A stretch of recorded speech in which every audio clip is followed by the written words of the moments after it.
अखंडमंडलाकारं व्याप्तं येन चराचरं तत्पदं दर्शितं येन तस्मै श्रीगुरुवे नमः। अज्ञानान्धस्य लोकस्य ज्ञानाञ्जनशलाकया चक्षुरुन्मीलितं येन तस्मै श्रीगुरुवे नमः। श्री सद्गुरु को साक्षात दंडवत करते हुए आप सभी प्रेमी जनों का हार्दिक स्वागत समादर करते हैं। मित्रों, अंधश्रद्धा यह ऐसा विषय हो गया है कि जिस विषय के बड़े बड़े आचार्य और बड़े बड़े जिसे कहते हैं कि विभूतियाँ आज इस समाज में घूम रही है, और वो विभूतियाँ इस पंथ में, इस संप्रदाय में इस प्रकार की अंधश्रद्धा अंधविश्वास है, और ये अंधविश्वास अंधश्रद्धा उनको ही यह संप्रदाय धर्म मानते हैं, ऐसा प्रचार करते हैं और उस प्रचार का आधार लेकर इस सनातन संस्कृति को बदनाम करने का प्रयास करते रहते हैं। लेकिन ये नहीं कहते कि ये सर्वसामान्य बीमारियां होती है, ये मानसिक बीमारियां हैं, मानसिक व्याधियां हैं, और मानसिक व्याधियों का उपाय चिकित्सा मानसिक ढंग से ही की जाती है। यह न बताते हुए अंगुली निर्देश करते और ये कहते हैं कि ये यानी पाखंड का ही व्यवहार है, अंधश्रद्धाओं का ही बाजार है। इस यानी संस्कृति में, इस सभ्यता में ज्ञान, विज्ञान, विवेक आदि का कोई यानी रोल ही नहीं है, कोई भूमिका ही नहीं है।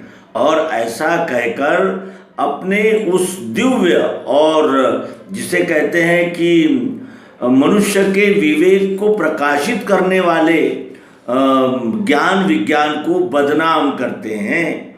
और ऐसे बदनाम करने वालों में कई इतने प्रसिद्ध है कि उनका नाम तो हम इस अंक में नहीं लेंगे, लेकिन आप सभी जानते हैं कि उनके बड़े बड़े स्थानों पर व्याख्यान होते हैं, और वो अपनी व्याख्यानों में केवल एक ही बात बार बार कहते हैं कि ढोंग बुआबाजी का नाम ही ये हमारी संस्कृति है, और अन्य संस्कृतियों में कोई बुआबाजी नहीं, कोई ढोंग नहीं, कोई पाखंड नहीं है, वो तो एकदम दूध के धुले हुए हैं। लेकिन वो ये नहीं कहते कि जो मूर्ति पूजा का विरोध करते हैं वही मज़ारों पर चादरें चढ़ाते हैं, जो शिवलिंग पर दूध चढ़ाने का विरोध करते हैं वो ही यहाँ से हज़ारों किलोमीटर दूर जाकर एक पत्थर को पत्थरों से मारते हैं और कहते हैं कि हम शैतानों को मार रहे हैं। यानी कहने का आशय ये है, किसी पंथ और संप्रदाय विशेष पर टीका करने के लिए ये अंक नहीं है। ये इस अंक में ये बताया जा रहा है कि हम केवल यानी उसी पक्ष को उजाला देते हैं जो पक्ष हमारी यानी अंधेरी दिशाओं को व्यक्त करता है। हम उन तेजस्वी और मार्मिक दिशाओं की ओर इंगित नहीं करते, जिसके वजह से अन्य लोगों में ये भ्रम हो जाता है कि केवल भारत ये सपेरों का देश है, ये अंधश्रद्धा मानने वालों का देश है, यहाँ झाड़ा फूकी और गंडा ताबीज जो ओझा वैद्य इन्हीं का ही चलता है, और यही इनके धर्म का, संप्रदाय का वास्तविक स्वरूप है। ऐसा एक प्रकार का भ्रमपटल संपूर्ण समाज पर छा जाता है। और साथ ही ये भी देखा जाता है कि जब वो संत महात्मा इस नश्वर शरीर को त्याग कर चले जाते हैं, उसके अनंतर 400 वर्षों के पश्चात कोई आता है और कहता है कि महाराज ने ये चमत्कार दिखाया था, महाराज ने वो चमत्कार दिखाया था, और उनसे प्रमाण मांगो तो वो केवल यही कहते हैं कि आप अश्रद्धावान हो, आप में श्रद्धा है ही नहीं, आप इसका विरोध करते हो। इसका अर्थ ही है कि आप उस संत महात्मा के विरोधी हो। यानी बात कुछ और रहती है, दिखावा कुछ और किया जाता है, और इस तरह सामान्य जनों में ये भ्रम फैला दिया जाता है कि धर्म अध्यात्म ये केवल अंधश्रद्धा की ही बातें हैं। भगवान श्री मायानंद जी चैतन्य इनके ग्रंथ चमत्कार निर्णय में चमत्कारों का पोस्टमार्टम करते हुए केंद्रीय अध्यात्म विज्ञानशाला ओंकारेश्वर के द्वितीय संचालक श्री स्वामी आनंद चैतन्य इन्होंने एक घटना का उल्लेख किया है। आइए हम भी इस घटना के विवरण को जानें और इस पर से ये अनुमान लगाएं कि अंधश्रद्धा क्या होती है और मानसिक रोगों का इलाज मानसिक ढंग से कैसे किया जाता है और समाज में जो फैली हुई अंधश्रद्धा अंधविश्वास है उसका संबंध किस तरह मानसिक व्याधियों से है, इसका हमें संपूर्ण बोध हो जाता है। मित्रों, आइए चमत्कार निर्णय में दिए गई उपरोक्त घटना का हम विस्तार से विवरण सुने। भावनात्मक चमत्कार के उदाहरण, एक जीवित योगी का परकाया प्रवेश। ग्वालियर में ईस्वी सन 1923 में अक्टूबर नवंबर के महीने में एक यशवंत नाम के 21-22 वर्ष के लड़के के शरीर में एक जीवित योगी संचार करता था। उसके आवेशित होने के पूर्व उस लड़के को ठंडी भर आती थी और कुछ समय चेतना रहित रहता हुआ वह आंखें खोलकर योगी पुरुष का आविर्भाव दर्शित करता हुआ भाषण आरंभ कर देता था। प्रथमतः वह खूब हंस देता और पश्चात गीता श्लोकों का पाठ करता था तथा समय समय पर क्वचित उर्दू शब्दों के प्रयोग भी करता था। उसके पास के सब लोग योगी पुरुष के आविर्भवन का यह आवेश सर्वथैव सत्य मानते थे। आप कौन हैं, ऐसा उसे पूछने पर वह कह देता था कि मैं तुम्हारे समान ही जीवित पुरुष हूँ, मुझे दाढ़ी है। राजपुताने में की एक लड़ाई में मेरे कुटुंबीय पुरुषों को यवनों ने भ्रष्ट कर देने के कारण क्या करना चाहिए, यह सोचता हुआ मैं योग मार्ग में पड़ गया, जिससे मुझे अदृश्य हो जाने की शक्ति तथा दूरवीक्षण दृष्टि भी प्राप्त हो गई है। इस लड़के अर्थात यशवंत पर मेरा विशेष प्रेम रहने से इसके शरीर में प्रवेश करता हुआ मैं आप लोगों से भी भाषण कर सकता हूँ। प्रस्तुत मैं गोहद तहसील के किले में तलघर में रहता हूँ। इसके शरीर में संचार करने का दूसरा कारण यह है कि इसके पिता ने मुझसे एक वायदा अर्थात धर्म प्रतिज्ञा किया था जिसकी पूर्ति अभी तक नहीं हुई है, अतः उसका स्मरण दिलाने के लिए मैं आता हूँ। यह कहकर फिर उसने कहा कि मुझे प्रश्न पूछकर हैरान न करना, मैं अब जाता हूँ। ऐसा कहकर फिर उसने कहा कि मुझे प्रश्न पूछकर हैरान न करना, मैं अब जाता हूँ और अमुक दिन अमुक बजे अवश्य पधारूंगा। उस वक्त जो पूछना हो वह पूछ लेना। इतना कहकर वह योगी चल दिया। लड़के के शरीर में से उसके निकल जाने की यह पहचान थी कि उस लड़के अर्थात अधिष्ठाता मीडियम की जांघाई आती थी और पानी पीकर वह सावधान हो जाता था। अस्तु पूर्व संकेतानुसार नियत दिन व निश्चित समय पर फिर उस लड़के के शरीर में वह योगी हंसता हुआ प्रवेश करता था और स्फूर्तिदायक और प्रभावशाली वक्तव्य कर औरों को भी उत्तेजित कर देता था। इस प्रकार 4-5 बार यह घटना गोचर होने पर एक दिन रात्रि को 8:30 या 9 बजे उसके शरीर में योगी पुरुष का आविर्भवन होने पर उसने मुझे ही अर्थात श्री आनंद जी चैतन्य को गीता पठन करने को कहा। गीता का पठन हो ही रहा था कि यकायक उस योगी एवं अधिष्ठान रूप लड़के ने अपनी आंखें बंद कर ली और 5 मिनट के बाद ही आंखों को खोलकर वह हंसने लगा। इसका कारण पूछने पर वह कहने लगा कि मैं यद्यपि यहाँ पर हूँ तथापि सर्वत्र संचार करता हूँ। यहाँ के सख्य विलास स्टेशन के पास एक लड़का अभी कुएं में गिर पड़ा, उसे निकालने के लिए मैं गया था, अतएव मैंने आंखें बंद की थी। मैंने उसे हाल ही में निकाला है और तुरंत ही यहाँ पर फिर आ गया। पाठक, क्या ही विलक्षण यह घटना है जो संपादक ने स्वयं देखी है। इसमें कतिपय बातें अर्थात उदाहरणार्थ लड़के को कुएं में से निकालना इत्यादि झूठ थी, ऐसा पीछे से मालूम हो गया। और उसमें कुछ बातें उदाहरणार्थ मिलों पर रहने वाले कुएं में उसी समय लड़का गिर पड़ा है, यह उसे कैसे मालूम हुआ इत्यादि ऐसी थी जिनका समाधान स्वयं वह योगी जिरह क्रॉस करने पर भी नहीं कर सका। अस्तु, उस विषय में इस योगी के साथ जो बातें हुई थी वह पाठकों के लिए यहाँ पर देना सुयोग्य होगा, यह जानकर आगे दी जाती है। जब उससे मैंने प्रश्न किया कि यदि आप अदृश्य हो सकते हैं तो आप अन्य स्थूल वस्तु को भी सूक्ष्म या अदृश्य कर सकेंगे। हाँ, उसने उत्तर दिया। आपने दूर भ्रमण कर उस लड़के को कुएं में से निकाला कहते हैं, परंतु उसे कैसे निकाला और आप वहाँ कैसे गए और आपको यहाँ बैठकर लड़के के कुएं में गिरने का हाल कैसे मालूम हुआ, यह नहीं कहते। इस कारण आपके वक्तव्य पर मुझे संदेह होता है और झूठ मालूम होता है। अतः हाथ के कंगन को आरसा किस लिए चाहिए। इस कहावत के अनुसार यदि आप यहाँ जो यह संतरा रखा है उसे अदृश्य कर दीजिए या इस लड़के के स्थूल हाथ से भी स्पर्श न करते हुए ही फोड़कर उसकी कलियां सभी के हाथों पर आ जाना चाहिए। क्या आप यह कर सकते हैं?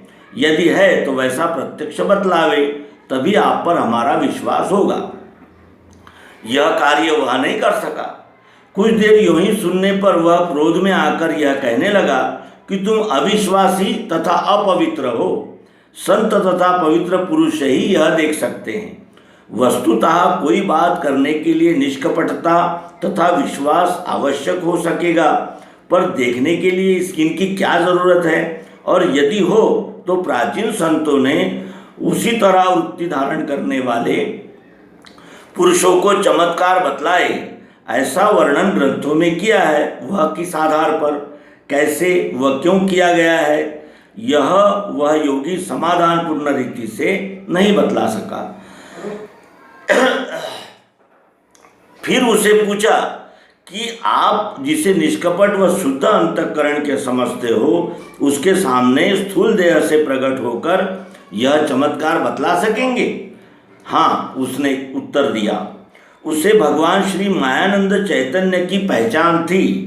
अतः फिर पूछा कि क्या आप श्री मायानंद चैतन्य को पवित्र पुरुष समझ सकते हैं? उसने हाँ यह उत्तर देने पर मैंने कहा कि ठीक है, उन्हें मैं ग्वालियर बुलवाता हूँ, उनके सामने चमत्कार करके दिखलाना और प्रत्यक्ष प्रयोग द्वारा उनके सिद्धांत का खंडन कर देना। इसके अतिरिक्त परमेश्वरी स्वभाव का प्रत्यक्ष साक्षात्कार किस भांति होता है वह भी प्रत्यक्ष ही देखना, जिसके विषय में आपने ही 3-4 समय पृच्छा की थी और जो अभी आपको आश्चर्यवत मालूम हो रहा है।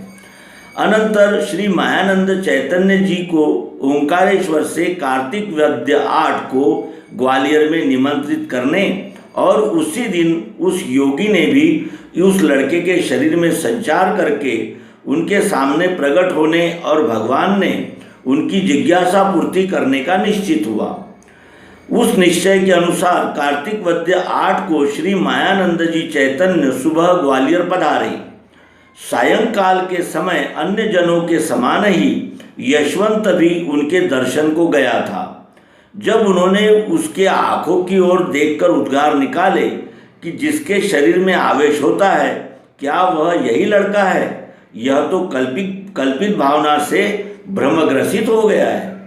फिर रात्रि के समय 10 बजे हमेशा के नियत स्थान में, जो भगवान श्री मायानंद चैतन्य के स्थान के पास ही किंतु भिन्न था, उस लड़के के शरीर में वह योगी संचारित हुआ और आंखें खोलकर उससे पूछा कि आज कार्तिक वद्य 8वीं है, स्वामी जी आने वाले थे, क्या वे आ गए? हाँ, आ गए हैं, आप उधर चलिए, मैंने कहा। तब उस योगी ने कहा कि मैं यहीं रहूँगा, स्वामी जी को आप यहाँ ही बुलवाइए। भगवान को यह संदेश ले जाने पर उन्होंने कहा कि प्यासा आदमी कुएं के पास जाता है, कुआं प्यासे मनुष्य के पास नहीं जाता। यह कायदा है, यह उसे कहिए और यहाँ ही लाइए।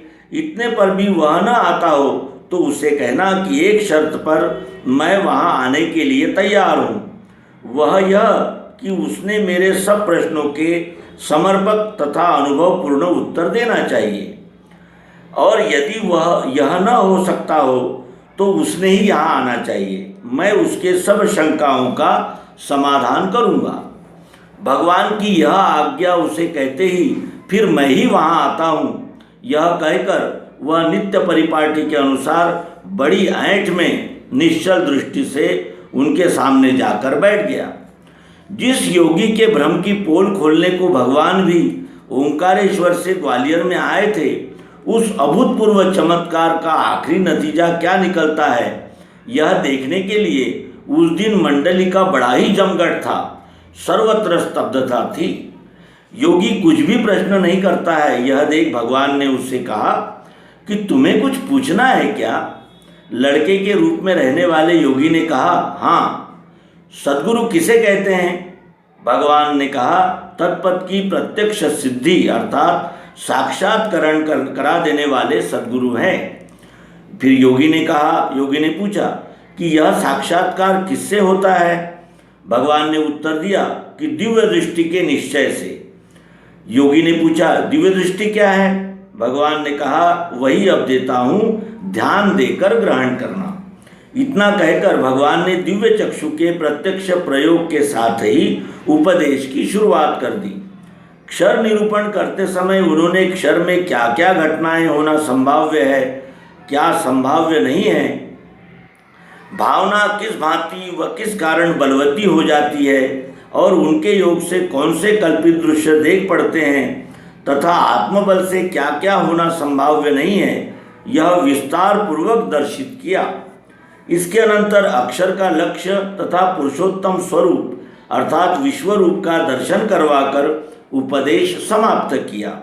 उपदेश चल ही रहा था कि उस लड़के के मुख पर के भावना प्रदीप्ति मूलक अर्थात ब्रह्मद्योतक लक्षण कम होते हुए किस भांति नष्ट हो गए और वह अन्य लड़कों के समान ही भ्रांति रहित किस भांति दिखने लगा, यह दृश्य प्रत्यक्ष देखने लायक था, जिसे देखकर सभी को दिव्य चक्षु के उस विलक्षण शक्ति और प्रभाव के विषय में आश्चर्य मालूम हुआ। उस लड़के के सब चमत्कार हवा में उड़ गए। फिर उसने एक बात भी न पूछी और चुपचाप कुछ देर तक बैठकर चल दिया। उसमें उस भ्रमरूपी योगी का फिर संचार होने का सुनने में नहीं आया है। वह लड़का अब भी है, अस्तु यह सब घटना स्वयं संपादक ने ही देखी है तथा संपादक के आग्रह करने के कारण ही भगवान उस लड़के की भ्रमयुक्त भावना दूर करने के लिए ग्वालियर पधारे थे।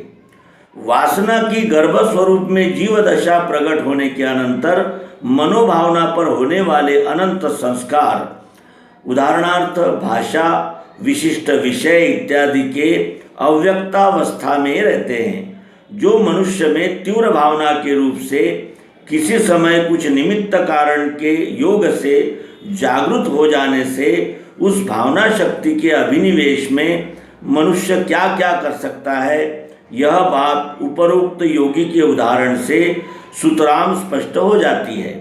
परंतु जिन लोगों ने उस जीवित योगी का आगमन मात्र अर्थात लड़के के मन में धारण की हुई विशिष्ट भ्रमरूप भावना का उदय देखा हुआ है और जिन्हें दिव्य चक्षु के बोध से उसका आवेश नष्ट हो जाने की उपर्युक्त घटना नहीं मालूम हो पाई है, उसमें वह अभी तक चमत्कार स्वरूप ही मालूम हो रही होगी। और यही हाल चमत्कारवादी पुरुषों का है। किसी बात की असली जड़ मर्म प्रकट होने पर वह चमत्कार नहीं रहता। यह चमत्कार प्रिय लोगों के समान ही चमत्कार निर्णय करता जनों का भी यद्यपि कहना है। तो इस तरह भावनाओं के आवेश में वो लड़के ने की हुई हरकतें और उस योगी का यानी उस लड़के में संचार करने वाले योगी का जाना यानी संपूर्णतया उसकी शरीर से निकल जाना, ये हमें बोध कराता है कि मानसिक जो प्रभाव होते हैं वही ये इस तरह की घटना से व्यक्त होते हैं। और उस पर हमने चमत्कार दृष्टि न रखते हुए अगर विवेक और विचार की दृष्टि रखकर उस घटना की ओर देखा तो ये संपूर्णतया हमारे समक्ष यानी स्पष्ट हो जाता है कि इस प्रकार की घटनाएं मनोचिकित्सा से ही हो यानी निराकरण उसका हो सकता है। और यह घटना प्रत्यक्ष घटी हुई।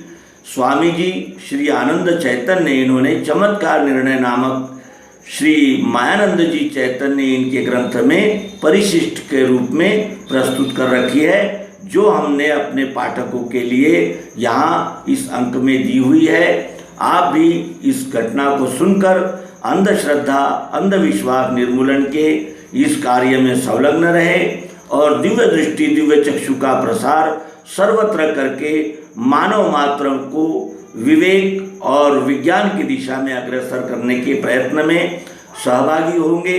इस सदिच्छा के साथ नर्मदे हर सद्गुरु भगवान की जय।